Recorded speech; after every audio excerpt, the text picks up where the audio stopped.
Okay students, तो question number 11 है। Question number 11 में हमने इस टर्म को सॉल्व करना है। A square minus A B plus A B square divided by A plus B square minus B C plus B C square divided by B plus C square minus C A plus C A square divided by सी।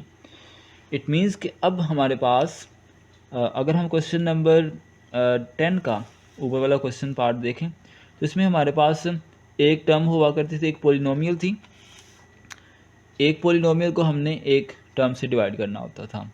इसमें भी ऐसे ही हमारे पास एक polynomial है और उसको हमने एक टर्म से डिवाइड करना है। लेकिन ये जो क्वेश्चन नंबर 11 है ये एक्चुअली क्वेश्चन नंबर 10 के 3 पार्ट्स इकट्ठे करके ही क्वेश्चन आ गया है।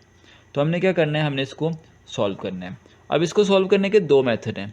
एक मेथड जो कि हमने क्लास में भी डिस्कस किया था कि जिसमें हम क्या करते हैं कि ए को पहले इससे डिवाइड करेंगे, फिर ये दूसरी वाली टर्म से, फिर ये इस टर्म से। हम उस तरह भी इसको सॉल्व कर सकते हैं। साथ में हमने जो क्वेश्चन नंबर 10 में दो पार्ट लास्ट वाले किए हैं कॉमन लेके, हम इस क्वेश्चन को कॉमन लेके भी सॉल्व कर सकते हैं। तो मैं ये क्वेश्चन आपको दोनों मेथड से सॉल्व करवाऊँगा। जो मेथड आपको ईजी लगेगा आप उस मेथड को अडॉप्ट करके एग्जाम्स में उसी मेथड से क्वेश्चन को सॉल्व कर सकते हैं। So let's start. First of all तो हमने उसी मेथड से डिस्कस करते हैं जो कि हमने क्लास में भी डिस्कस किया था। हमारे पास ये चूंकि पोलिनोमियल है तो पोलिनोमियल से हमने फर्स्ट टर्म को भी इससे डिवाइड करना है। तो इट मीन्स कि हम लिखेंगे A square divided by A minus दूसरी टर्म को लिखेंगे A B divided by A, फिर हम इस तीसरी टर्म को लिखेंगे A B square divided by A. अब इस तरह हम यहाँ पे भी इसको ऐसे काम कर लेते हैं, B square divided by B minus B C divided by B plus B C square divided by B plus C square divided by C minus C A divided by C and plus C A square divided by C. अब यहाँ पे इसको cancellation कर सकते हैं। ए से cancel हो जाएगा तो बाकी ए बच गया। यहाँ से ए से कैंसिल तो माइनस बी, यहाँ से ए से कैंसिल प्लस बी स्क्र। यहाँ से देखें तो बी से कैंसिल तो एक बी बच गया, बी से कैंसिल हो गया तो माइनस सी, यहाँ से बी से कैंसिल हो गया तो प्लस सी स्क्र। फर्दर यहाँ पे देखें तो सी स्क्र में से एक सी से कैंसिल हो गया तो सी बच गया।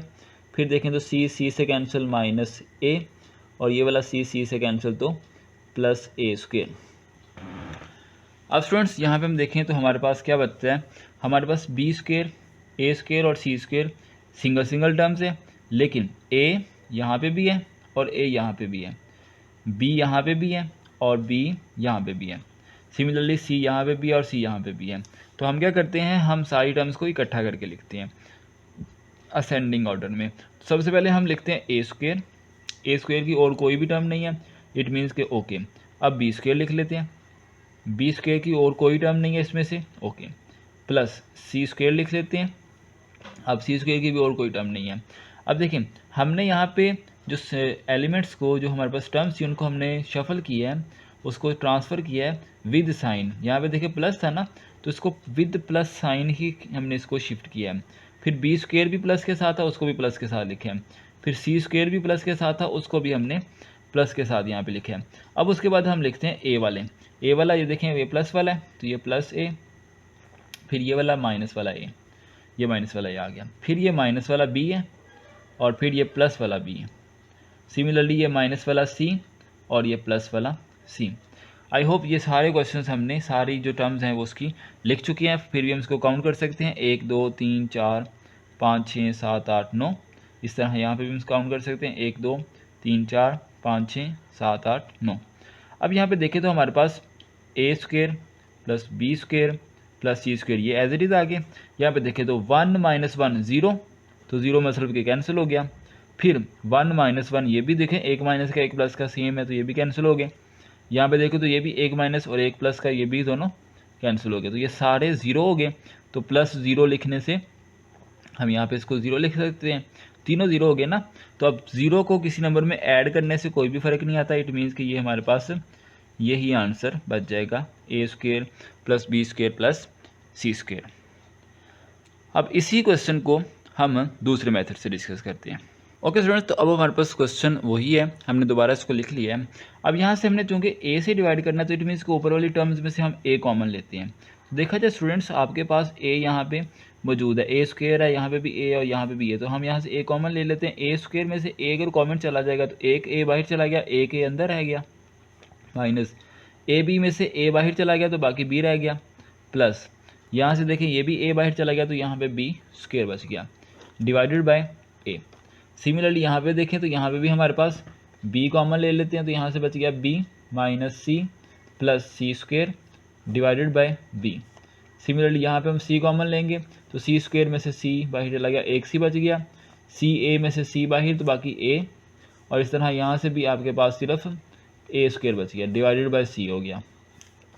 अब देखिए ए से कैंसिल, बी से कैंसिल, सी से कैंसिल, तो हमारे पास आंसर बच गया A minus B plus B square, plus यहाँ से क्या बच गया B minus C plus C square, और यहाँ से क्या बच गया C minus A plus A square. Again हम ए स्क्वेयर को पहले लिख लें, फिर बी स्क्वेयर को, फिर सी स्क्वेयर को, यहाँ से ए स्क्वेयर बी स्क्वेयर और सी स्क्वेयर पहले लिख लिए गए। उसके बाद ए वाली टर्म ए और ये वाली माइनस वाली ए, फिर ये माइनस वाला बी और ये प्लस वाला बी, फिर माइनस वाला सी और ये प्लस वाला सी। अगेन देखें तो ये आपस में कैंसिल हो जाएंगे क्योंकि एक माइनस का और एक प्लस का, एक माइनस का और एक प्लस का, तो आंसर बच गया A square plus B square plus C square. और ये वही आंसर जो हमने दूसरे मेथड से भी सॉल्व किया था, तो हमारा यही आंसर आया था। आई होप इसकी आपको अंडरस्टैंडिंग होगी। इस तरह नेक्स्ट पार्ट भी हम डिस्कस करते हैं। ओके स्टूडेंट्स, तो अब हमारे पास ये क्वेश्चन है, अब इसको भी हम उसी मेथड से डिस्कस करते हैं, या तो हम इसको अलग अलग करके डिवाइड कर लें, ठीक है। हम इसको अगर अलग अलग करके लिखते हैं तो हमारे पास क्या बनेगा ए स्क्वेयर डिवाइडेड बाई ए,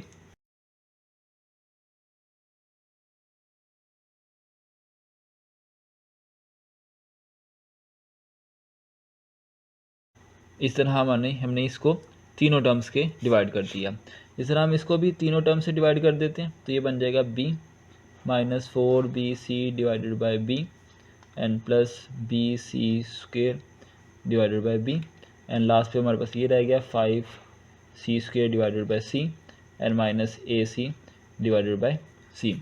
अब हम इसको अगेन कैंसिल कर देते हैं, ए से कैंसिल तो एक ए बच गया, माइनस ये वाला ए कैंसिल तो 2b, ए अगेन कैंसिल 3b स्क्वेयर। यहाँ पे देखें तो हमारे पास बी स्क्वेयर में से एक बी से कैंसिल तो एक बी बच गया, यहाँ से एक बी कैंसिल तो 4c, यहाँ से भी एक बी कैंसिल तो 5c स्क्वेयर, एंड यहाँ से देखें तो ये कैंसिल हो जाएगा तो प्लस 5c, एंड यहाँ से देखें ये कैंसिल तो a बच गया। अब यहाँ पे अगेन हम देखें तो हमारे पास बी स्क्वेयर और सी स्क्वेयर वाली टर्म पहले आ रही है, तो हम इसको पहले लिख लेते हैं B square plus 5c square. उसके बाद a वाली टर्म लिखें a minus 2b plus b, इस तरह minus c and then 5c plus का। अब यहाँ पे देखें तो हमारे पास बी स्क्वेयर वाली एक ही टर्म है पूरे एक्सप्रेशन में, और कोई टर्म नहीं है, तो इसका मतलब ये अकेली वैसे आ जाएगी। सी स्क्वेयर वाली भी एक ही टर्म है और कोई टर्म नहीं है यहाँ पे, तो ये 5c स्क्वेयर आ गया। अब देखिए यहाँ पे +1 और -1 ये कैंसिल हो गए। इस तरह यहाँ पे -2 + 1, तो आंसर क्या बचेगा -1 का, तो माइनस भी आ गया। इस तरह -4 + 5, सो इट मीन्स कि 5 - 4, तो 5 में से एक निकल जाएगा तो बाकी 4 निकल जाएंगे तो बाकी एक बच जाएगा, तो इसका मतलब +c आपका आंसर आ गया। तो ये हमारे पास फाइनली इस एक्सप्रेशन का सिंप्लीफाइड आंसर आ गया। तो आई होप इस मेथड से आपको अंडरस्टैंडिंग होगी। अब इस तरह आपने कॉमन लेके इसको डू योर सेल्फ पे करना है, खुद इसको सॉल्व करें कॉमन लेके। यहाँ से आप इसको a कॉमन लेंगे, यहाँ से b कॉमन लें, और इस वाले टर्म में से c कॉमन लें, उसको कैंसिल करें, और आप देखेंगे कि आपका आंसर दोबारा इसी तरह का ही आ जाएगा।